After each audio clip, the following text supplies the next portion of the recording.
I'm Kevin Connolly. I'm a financial management specialist with Teagasc, based in Monaghan. My topic today at the Dairy Conference is profit is at the bottom line.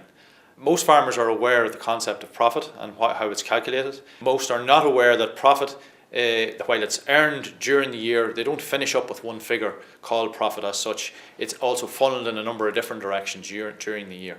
So a lot of farmers are surprised when they see a profit figure on the bottom of their Teagasc Profit Monitor report or the bottom of their accounts, and they can't seem to locate that phantom profit in either their bank account or they can't remember spending it on their farm. And the reason that is that profit during the year is also allocated out to a number of different sources. Some of those include paying tax. I suppose is an unfortunate consequence of making more profit, and that leaves you open to having to pay more tax. Tax must be paid out of profit at the end of the year. Also, the farmer has to cater for his own drawings out of the business. Profit is supposed to reward the owner for his time, effort and investment in running the farm, and that has to be taken out of profit in the form of drawings. And those drawings could be to meet the farmer's own living expenses, it could be to meet the farmer's own commitments for pension purposes, or maybe personal investment outside the farm. New investment then on the farm, which I make the distinction in between brand new investment on the farm, which is new facilities, new machinery, as opposed to replacing existing machinery or facilities that are used during the year, because most of those are looked after through a depreciation charge, which is included in the calculation of profit as standard. And that's done year by year, so you're building up a kind of reserve fund within the business to replace existing assets. Brand new investment that I'm talking about, as I say, is new facilities or animals that weren't already in use in the business. And that's going to be a feature on a lot of farms now, particularly in dairy farms that are going to be expanding. And the main asset I'm thinking of there would be increasing breeding stock numbers. So as farmers build up replacement stock, they will see that in the calculation of profit through an increase in inventory values on the farm. That's included in profit, but it's actually an investment in the farm in new assets. And the final one then is repaying debt. It's a feature of most businesses that they have to use debt to fund either investment or even working capital requirements day to day.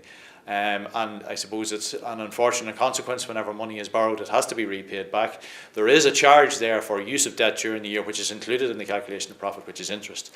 But the actual repayment of the principal portion of that has to be catered for out of profit. So, I mean, profit allocation, I would contend, is as equally important as actually trying to maximise profit. Most farmers, I would hope, are fairly focused on maximisation of profit through generating a given level of output at a given level of efficiency.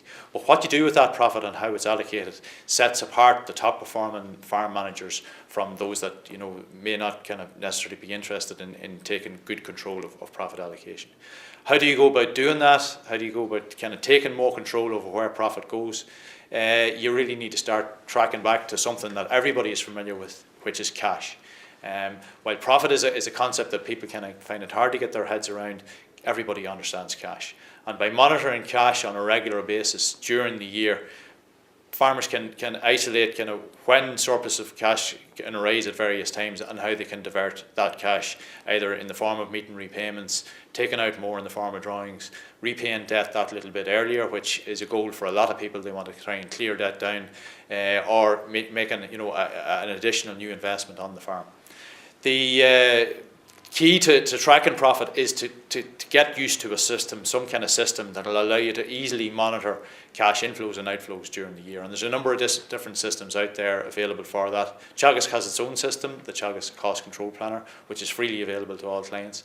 But there are a number of commercially based systems out there. The farm management companies, some of the accounting software companies provide cash monitoring tools. And whatever tool the farmer would like to use, it's important that they get comfortable using it and actually use it.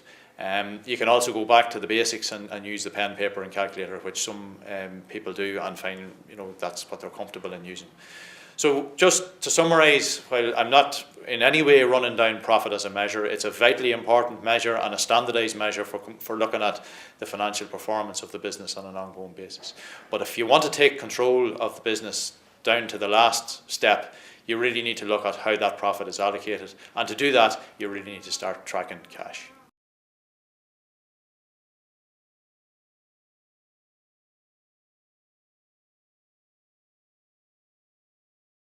farm management accounts would be what we would do, say, in the profit monitor. We would have be doing that regularly with farmers, but that's only done on an annual basis. And the thing about profit is that if you look at it at the end of the year, the allocation has already happened during the year. If you want to take control of that, you have to kind of start monitoring during the year while the business is trading during that actual year itself. And to do that, you have to kind of put some kind of regular monitoring system. How regular it can be either monthly, which some farmers are doing using our cost control planner program, or it can be quarterly. But I mean, the more control and the more information you have on the way cash is moving through the business, the better you'll be able to kind of make decisions onto where that cash should go. And that really is your allocation of profit that's taking place. But it's not taking place by default. You're actually taking control of it.